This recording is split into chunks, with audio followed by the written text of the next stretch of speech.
This is Tape the Radio, and you're watching Entertainment Focus. How are you guys doing today? Great. Yeah, not bad, thanks. Yeah, have you been busy lately? Because obviously you have the album coming out soon. Yeah, we've been doing a lot of shows. Do you want me to look at you or the camera? Whatever you're comfortable with is fine. We've been doing a lot of shows. We've just been playing with Mona, Mm-hmm. and we did a tour with the Duke Spirit. That all went really well, and we're getting ready to go to Italy tomorrow for a show, and then we're going back for some more shows. And in April, we're going back for like 4 or 5 shows. You've been touring in Italy a few times now, haven't you? Yeah, we were there last August playing with Melissa Oftermore from Hole, which was cool. We were in like Bologna and Rome and stuff like that. It's really nice. They treated us really well. The fans or Yeah, the fans, people? the promoters, everybody. It was just like a totally different experience from Yeah. the UK. Mm-hmm. Do you find it's always different? Because I guess the UK market is far more competitive, maybe in a sense. I guess it was just the food. It was like amazing, and they kept feeding us. We played like this festival where it was like a festival of meat or something, and it was like they just wouldn't stop feeding us these meat sticks. It was actually mutton. It's not something I'd ever eaten before, but Yeah. it was actually quite nice. Yeah, it was good. We Good ended up time. like rock climbing at like 3 in the morning, drunk. Nice. Yeah, it was pretty amazing. It's not Well, advisable. Exactly, thank you. So tell me about the single first off, Save a Life. Can you tell me a bit about it, when you wrote it? It's one of the first songs we wrote as a band, and we actually made a little handmade single ourselves a couple of years ago, which had Save a Life, well, a demo of Save a Life, and we put it out, and it got quite a lot of attention on the radio and stuff, and it even ended up in America, in a shop in America, and various people bought it there in New York. So it's actually done a good job for us, Save a Life, and we've re-recorded it for our album, and we're putting it out properly as a single now. Can you tell me what the song is about? Not really, no. Was it just... Let me know. Is it for anyone's interpretation then? Yeah. Yeah, I mean, he usually writes the lyrics, and then we tell him what we think it means. Yeah. So. Yeah. It's an ongoing battle. I mean, I could give you Yeah. my opinion, but he probably doesn't want. Come on, I want someone's opinion. Well, I think Save a Life, to me, like when I listen to it, it's just kind of like, you know, if there's like a person, you know, not necessarily romantic, or just somebody, like, you know, when you have like a moment where you're, I guess, you need somebody that is just gonna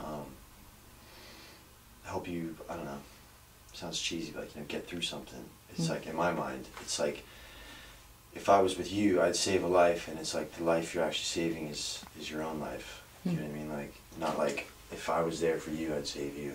It's more like if you were there, I'd be saving myself in a way. That's exactly right. I'm glad you agree. Yeah. So tell me a bit about Tape the Radio, because you all have different musical backgrounds. How Some better than others. how did you come together? And was Well, it easy straight away? Did it make sense straight away? Or? Yeah, I mean, it was like I was actually living in Italy, and I was moving up here, and I can't remember how, but I just came across like his band on the internet, and then like MySpace or something, and somehow I found out they were looking for a bass player, so I was like, all right, so I emailed him, you know, said I'd love to come down and, you know, jam or whatever, and something happened where it took me like a month or so to come up here, and then like we lost touch, and then I just called him like the day I landed in London, and he was like, oh well, I just actually got rid of my bass player today, like 2 hours before I called him, because I guess they had like patched things up or whatever. So it was like perfect timing. We met the next day, I think it was like my second day in London. We went and just met for a drink, and the next day after that we started jamming, and then we like had to go through like 40 drummers. We kept auditioning. Oh, wow. Here. Yeah.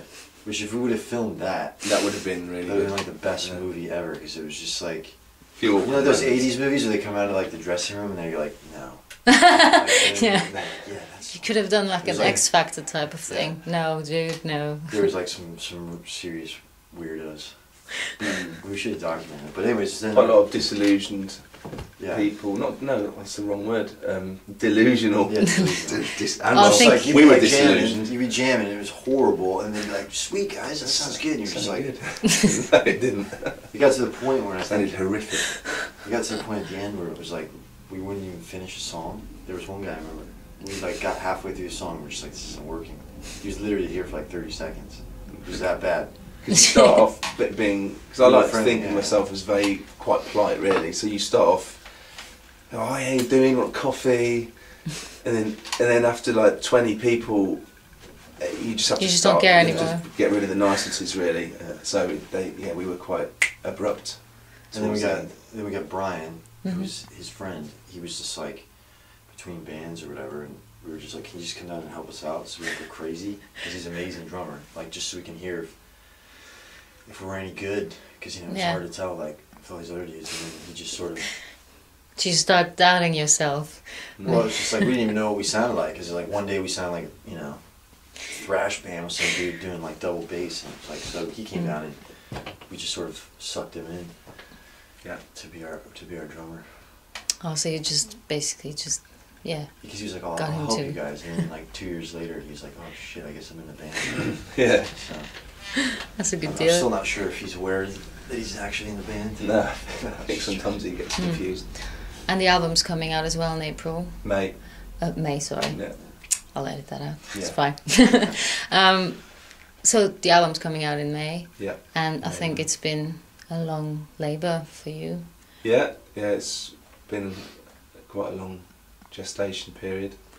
I mean, we've been working together for like 2.5 years, but before that, it's been a lot of Can you tell me a bit false about? starts, Yeah. just bands that weren't right, and I mean, with Tape the Radio, I spent before I met Ben, I think it was like, well, I spent a year playing with other people, and it didn't work, so I had to just start again. And that's how he heard some demos of that lineup, if you like. Yeah.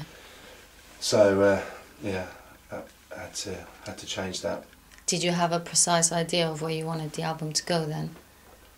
Well, I think with the band, it's more about you've got to get the right chemistry and the right personalities and the right commitment and all those things. And I foolishly spent a year with people that weren't right, and a drummer that fell off, got hit by a lorry on his push bike and broke both his elbows. So Oh, wow. that was not ideal. It's not good for your drum It's playing. not great, Sure. So there was that, and I think that's what's cool about the album though too, is it's like, because I think when you listen to the album, like it's so, there's songs like I've said before, like that we wrote literally like within the first few days of playing together, and there's like songs that we literally wrote like a few days before we recorded the album. So it's just like this. I think for myself, I can hear the sort of changes. I think it's pretty cohesive. But you can hear like a song from a period of 2 years ago compared with like something you wrote 2 weeks ago. It's sort of like a like a map of like the growth of the band, really, I think. What do you think the difference is then? How did you grow? Do you think you just moved directions, or do you think you just expanded whatever you were doing? I think we expanded what we're doing, and we also sort of, it's also like, there's some bands that go, we all like that band, let's start a band, and let's be like that band, and it's like really easy for them to get sort of a vibe going, because they know what, they have like the blueprint, I guess you'd say, and we took it more of like, let's just see what happens. And I would say, in that sense, we've grown into more, I don't think we necessarily know exactly like what style it is, but it's just like, we know what we sound like when we hear it. If we're like jamming on something or working on something, it's like, okay, that sounds like what we can all get into and kind of have a better feel for each other. I think that the record, being called Heartache and Fear, from my point of view, like, to me, that's everything really. Heartache and Fear Sums it covers up. just about everything, and that's what it is. It's Do you my have life and, you know. now listening to the? I take it you've heard your own record Mhm. now. Do you have any favorites? I do. I like the last track on the album. It's called Desert Track, and that was actually one of the last things we kind of worked on. So for me, it kind of has like a vibe of where I Yeah. think the band is sort of going in a way. Yeah, I mean, I love that tune as well. Because you know, some of the other songs you've heard like a million times, so it's like it's hard to even like. They haven't. No, I have. No, but I'm saying like it's hard to like have a perspective on it. You know what I mean? Do you have where can we see you live in the near future? We're well, Italy, but I guess you're not in Italy. We're doing shows in April, quite a lot of shows. We're doing London, 27th of April, I think it is. Manchester, Leeds, Stoke, Cardiff, Southampton. So we're just getting as many dates as we can in, really, you know. And then May hopefully should be pretty busy as well. And then back to Europe later in the year. So just keeping it. Have you been anywhere else in except for Italy so far? We've been to Norway. Been there 3 times. Is that it? Wales. Yeah. Good. He's only been here a couple of years. Do you have any anecdotes from touring? Because you've been out quite a lot, haven't you? Or any shows that really stand out for you? Stoke. Yeah. Stoke was like the show we did with Mona Uh-huh. like 2 weeks ago. It was just like something must have been in the water because it was like, you know, I don't think anybody really knows who we are there. And we walked on stage and it was like people were like screaming like as we went on stage. It's like, I think this is gonna be a good gig. And then it was like people were just going nuts. And then like the next day we were just getting like all kinds of messages on Facebook and Twitter and people. It was like we never had that to that level before. And then it was like we got like this live review that I just saw last week. The guy was just like, I want to dunk my head in like a bucket of tape the radio in this or something. He was just going insane over it. And I was like, You've totally got it. You know, it's nice when people just totally understand what, you know, what it is you're trying to do, or you know, the vibe you're trying to give off as a band. When people get it, it's quite satisfying, you know. Because obviously there's a number of people that don't get it or won't get it, you know. But I think when you're supporting bands too, you never know, like, because they're there to see the main band. You never know how's this going to go down. And I think we've actually been pretty fortunate because we play with like a pretty big array of types of bands. You know, like that. You know, you'd think, okay, once you know we're going to get to one of these gigs, and the fans are just going to start throwing like bottles of piss or whatever they do in the UK. And I don't think you can say that. What? Piss. You can. Anyways. It's okay. I'll edit it out. But like we've played all these shows with like various types of bands, and we've always had like really good reactions, which is sort of encouraging because it's just like it feels like whatever we're doing appeals to like a pretty wide, you know, group of people. What did influence you then when you were growing up? What kind of music did you listen to? Well, there's probably a big difference between Ben and myself, but The Cure is quite a big influence on me. It's a songwriting point. Well, you know, songs and vibe. You know. There's been comparisons. It's been a couple, yeah. But I don't mind that, you know. It's my favourite band. We'd never set out to sound like that, but I think just the kind of the way I think of our band is that there's a dark element to what we do, but the songs are pretty accessible and melodic and quite big and anthemic, and I'm happy with that, you know.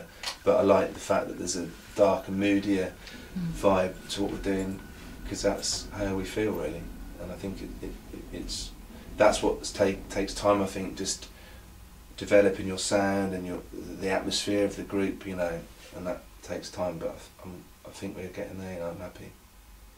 Good. What about you? Like bands I listened to when I was growing up, just all kinds of stuff. I used to be like, I still am. I mean, like, I still have I guess one of the biggest bands I used to love when I was a kid is the Ramones. Like I used to listen to that constantly, and I went through like various stages. What a cliche for a bass player. What? To like the Ramones. Is it? Yeah. Oh. It's good. It's a Well, good I was influence. originally a guitar player, so. I loved the Ramones. I saw them in Birmingham Emoji, and I was on row A. Because Wow. I always wanted to go and see the Ramones. I was like, I'm going to go and see them. It was my little ambition, Yeah. you know. And I got a ticket, row A, Birmingham Odeon, and honestly, I lasted about 10 minutes. Then I had to. They were ripping seats, proper like Oh my know, God, like old, really? you know, the old cinema seats. They're ripping Yeah. them out. People chuck. It was brilliant. They played for about 20 minutes. They played about 50 songs, 20 minutes. You know what? It's just like. But that was wicked. So yeah, I'll back him up on the Ramones. Yeah. What do you listen to now then? Is there any bands? Cure? Yeah. Is there anything new apart from Tape the Radio, obviously? Ron Sexsmith. I love Ron Sexsmith. I've never even heard of them. It's good. That's my new favourite. There's a band we played with, Band of Skulls, which I really like. Yeah. It's got like a cool vibe, like especially live. You just got like this sort of feels really modern, but it also feels like a little bit like Led Zeppelin or something. And it just like they barely doesn't seem like they move that much, but they get the crowd for some reason. It feels like there's tons of energy and just like we've played them a couple times, and both times it was like I was really digging it. Cool. They're really cool. Well, thank you very much for your time, guys. Thanks very much. Cheers.